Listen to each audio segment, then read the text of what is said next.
बंगाल के राजनीतिक गलियारों में ये चर्चा है कि जो 20 रेबल एमपी एनसीपीआई ज्वाइन किए थे टीएमसी के, उसमें से 2-3 जो हैं वो फिर से वापस टीएमसी में आना चाहते हैं। हालांकि एनसीपीआई की तरफ से ऐसे खबरों का खंडन किया गया कि नहीं, कोई सच्चाई नहीं है, लेकिन खबर तो है। बिना कुछ खबर के ऐसे तो बातें मार्केट में नहीं आती है ना। देखिए, मैं साफ साफ एक चीज़ कहना चाहता हूँ, ये खबर कालीघाट तृणमूल कांग्रेस के तरफ से मीडिया को खिलाया गया है। कालीघाट तृणमूल कांग्रेस के जो सांसद है सौगत राय जी, उन्होंने मीडिया में एक प्रेस बाइट दिया था जिसको लेके ये खबर फैली थी कि अबू ताहिर खान, खलीलुर रहमान और यूसुफ पठान एनसीपीआई छोड़ रहे हैं। और देखिए, ये हो सकता है कि वो मुर्शिदाबाद ज़िले के सांसद हैं, वहाँ वो माइनॉरिटी एरिया है, तो शायद उनको कुछ दिक्कत हो सकती है लोकल एरिया में, क्योंकि वो एनडीए का समर्थन कर रहे हैं। पर मैं साफ तरीके से आपको ये कहना चाहता हूँ कि ये सिर्फ जुमला है, ये झूठी खबर है। कोई एनसीपीआई नहीं छोड़ रहा है। हर एक सांसद जो एनसीपीआई में है वो एनसीपीआई में रहेगा। उल्टा खबर यह है कि कालीघाट तृणमूल कांग्रेस से 2 और सांसद छोड़ के एनसीपीआई ज्वाइन करने वाले हैं। यह है असली खबर, और एनसीपीआई से कोई छोड़ नहीं रहा है, ये जुमला है। वो 2 नाम अभी तक तय नहीं हुआ है, मतलब वो अभी मैं मीडिया के सामने नहीं बोल रहा हूँ, आपके सामने बहुत जल्द आ जाएगा।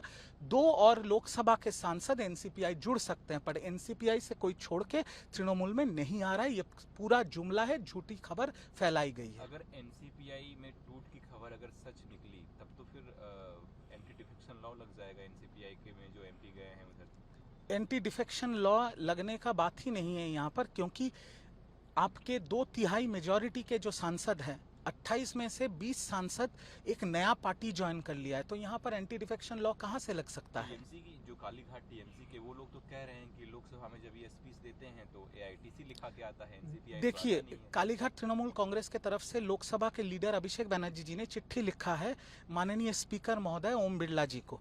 ओम बिरला जी ने अभी तक उसका कोई सिद्धांत नहीं लिया है। आगे ओम बिरला जी जो भी सिद्धांत लेंगे वो सामने आ जाएगा।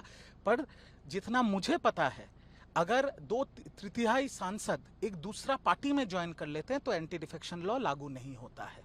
और एनसीपीआई से सांसद टूट के तृणमूल, कालीघाट तृणमूल कांग्रेस या ममता दीदी के पास वापस आ रहे हैं, ये खबर पूर्ण तरीके से झूठी खबर है, जुमला है। तस्लीमा नसरीन 19 साल बाद कोलकाता में हैं 2 दिनों से। सीएम ने कहा कि आपकी जब इच्छा हो, जब मन हो, आइए, जहां जाना है जाइए, कोई दिक्कत नहीं। देखिए, जो देश के विपक्षी पार्टियां हैं वो ये प्रचार करने में व्यस्त हैं कि भाजपा दूसरे जो धर्म के लोग हैं, जो माइनॉरिटीज़ हैं, उनके खिलाफ है। तो तस्लीमा नसरीन किस धर्म के हैं? तस्लीमा नसरीन तो बांग्लादेशी भी हैं। तस्लीमा नसरीन को लेफ्ट सरकार ने 2007 में कलकत्ता से भगा दिया था, कलकत्ता से निकाल दिया था। क्यों? क्योंकि उन्होंने कुछ सेकुलर बातें की थी। और जब तृणमूल की सरकार भी थी, तृणमूल सरकार भी वोट बैंक पॉलिटिक्स के चक्कर में तस्लीमा नसरीन को कभी कलकत्ता में आने नहीं दिया। अभी भाजपा का सरकार आया है, परिवर्तन हुआ है, और कल हमने देखा कि भाजपा का नया सरकार और उनके मुख्यमंत्री शुभेंदु अधिकारी जी ने तस्लीमा नसरीन को कलकत्ता में बुलाया, उनको संबोधित किया और उनको ये कहा कि आप जितना दिन मर्जी कलकत्ता में रहिए, जितनी बार मर्जी आप कलकत्ता में आइए। इससे बड़ा सेकुलरिज्म का और उदाहरण कहाँ होगा? तो जो विपक्ष की पार्टियां बोलती है भाजपा सरकार मतलब इस्लाम विरोधी, मुसलमान विरोधी, ये संपूर्ण झूठ है। ये कल प्रमाणित हो गया है। जैसे मोहम्मद का एक टेररिस्ट जो है वो पकड़ा जाता है, और सीएम शुभेंदु अधिकारी ने भी कहा है कि इसका कनेक्शन जो है जंतर मंतर पे प्रोटेस्ट है, वहाँ से भी ताल्लुक हो सकता है, तो कहीं ना कहीं पाकिस्तान से बंगाल का कनेक्शन ये जोड़ रहे हैं। क्या है सच्चाई इसकी, आप क्या समझते हैं? देखिए, जब लेफ्ट की सरकार थी ना, तो जो पाकिस्तान के जो आतंकी थे उनका बंगाल बन गया था एक रूट ऑफ मूवमेंट। पाकिस्तान से बांग्लादेश जाने का रूट ऑफ मूवमेंट बंगाल बन गया था लेफ्ट जमाने में, और तृणमूल जमाने में ये उनका सेफ होम बन गया था। यहाँ पर कोई भी आके मालदा, मुर्शिदाबाद ऐसे जगहों पे छुप के रहता था। बहुत पहले भी तृणमूल जमाने में भी आतंकी पकड़े गए। ये जो नया आतंकी हमीद मंडोल बोल के जो बर्धमान से जो पकड़ा गया 2 दिन पहले, कल आईजी एसटीएफ ने एक प्रेस कॉन्फ्रेंस में कहा, बहुत बड़ी बात कहा, कि जंतर मंतर में जो छात्र और युवाओं का प्रोटेस्ट चल रहा था, जांच पड़ताल में यह पता चला है कि जैश ए मोहम्मद से हमीद मंडोल जो आतंकी है, उसको ऑर्डर दिया गया था कि पुलिस का वर्दी पहन के जंतर मंतर में जाके आतंकी हमले करो। आप सोच रहे हैं कि कितना बड़ा घटना घट सकता था जंतर मंतर में।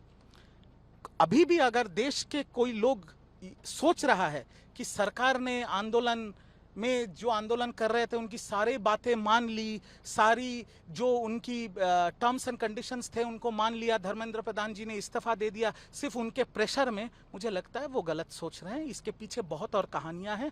और कल आपने देखा कि भारत के एनएसए चीफ अजीत डोवल जी ने भी ये कहा कि भारत जिस तरीके से आगे बढ़ रहा है, भारत के बाहर के भी उनके दुश्मन हैं और भारत के अंदर भी दुश्मन है। और हमें नजर रखना पड़ेगा भारत के अंदर में जो भारत के दुश्मन है, जो इस देश को तोड़ना चाह रहे हैं। वैसा ही ये व्यक्ति है हमीद मंडल, जिसको पकड़ा गया और जो पुलिस की वर्दी में आतंकी हमले करने का नक्शा बना रहा था जंतर मंतर प्रोटेस्ट में। अतुल लिमाय आरएसएस के लीडर हैं, उन्होंने सीजेपी प्रोटेस्ट के बारे में कहा कि वहाँ पे एंटी नेशनल एक्टिविटीज़ हो रही थी। सीजेपी प्रोटेस्ट स्टूडेंट्स का था, लेकिन उस प्रोटेस्ट को हाईजैक जो लेफ्ट विंग के लोग थे उन्होंने कर लिया था और एंटी नेशनल एक्टिविटीज़ वहाँ पे सामने आई, उस प्रोटेस्ट को उन्होंने बताया। देखिए, मैं दो चीज सीधा सीधा बोलना चाहता हूँ। पहला बात, communism is the wheel of terrorism.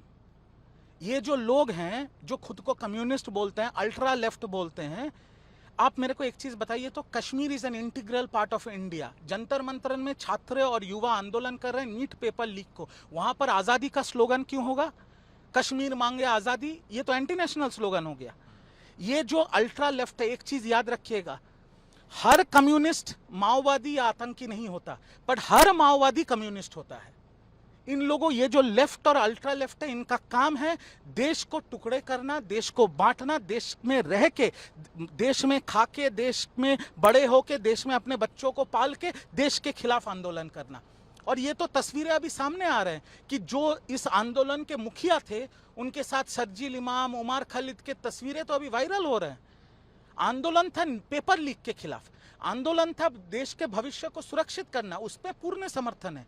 But उस आंदोलन में कश्मीर मांगे आजादी का स्लोगन कैसे आएगा? उस आंदोलन में कुछ लोग पंजाब मांगे आजादी का स्लोगन दे रहे थे, ये क्या बात है?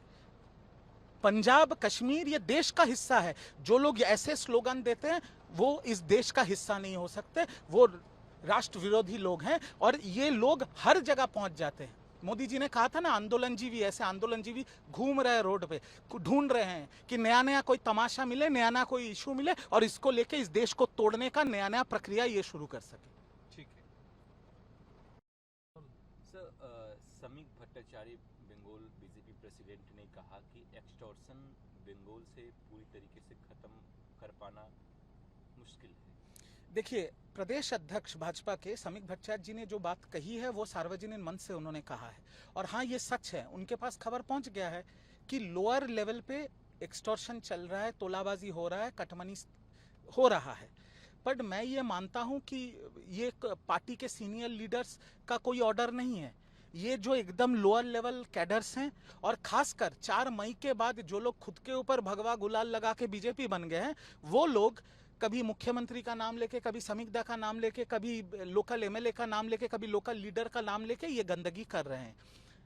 प्रदेश अध्यक्ष समीक जी के पास भी खबर है, मुझे पता है कि मुख्यमंत्री के पास भी ये खबर है, और उन्होंने कहा है, तो मैं 15 दिन समय दे रहा हूं, उसके बाद पार्टी को जो स्टेप लेना है वो लेंगे।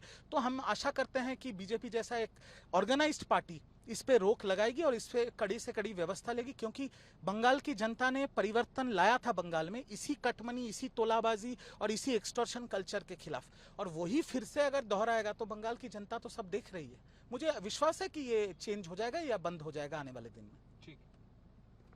तो आपका ऑफिस कहाँ पे है? यहीं इधर ही पास में है। तो आप ऐसे चले जाते हैं ऑफिस? नहीं, आज संडे है, घर से और कुछ काम के लिए।